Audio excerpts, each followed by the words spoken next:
Hey, greetings everyone. Dr. Crites here with 360 Pelvic Health here in Portland, Oregon, coming to you again with another segment.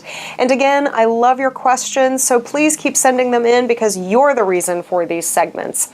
I did get another question, and although pediatrics is not my area of expertise, of course I was trained to take care of children, but again, not my area of expertise, but I do still know a little bit about kids. They're just little people, just a little bit shorter than most of us. They still have the same problems. And this one is about urinary tract infections. So it really hits home with me, and we talk a lot about urinary tract infections. So we'll talk about this with children. My 4-year-old daughter has recurring urinary tract infections with MRSA bacteria. A lot of antibiotics used. Any advice would be appreciated. Well, first of all, children oftentimes get urinary tract infections, so they need to see their primary care doctor to make sure, especially if it's female children, that there's no obstruction with the genital organs. Certainly any kind of tissue growing over the urethra can prevent them from voiding properly. The same thing can happen with boys, especially if they're uncircumcised. If they are circumcised, you really want to make sure that there's nothing obstructing the outlet, the urethral meatus. If all of that checks out normally, then you're going to want to get your child imaged, meaning an ultrasound, or sometimes they'll do a CT scan. Sometimes a study will be done called a voiding cystourethrogram.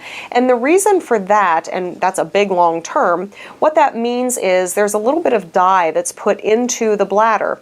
And we watch on film as the child voids that dye from the bladder. If you see that dye go up the ureters, that means your child has reflux. And reflux means that urine is backtracking up the ureters, which can then cause reinfection. So it just means that that stagnant infected urine is going back up into the kidneys, and that can oftentimes cause kidney infections. For boys, there can be situations called posterior urethral valves, and there can be a whole slew of abnormal issues going on with the bladder. A pediatric urologist may want to evaluate your child with a little camera study where they take them to the operating room and put a little camera inside the bladder to take a look around to assess the lining of the bladder and to see the urethra.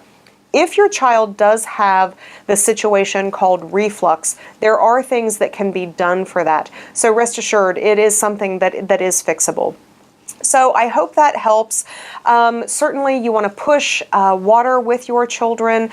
You can talk to their primary care doctor.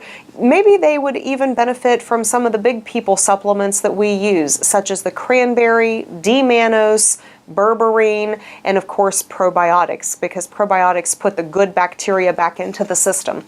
Now, don't start any of those supplements without checking with your primary care doctor first.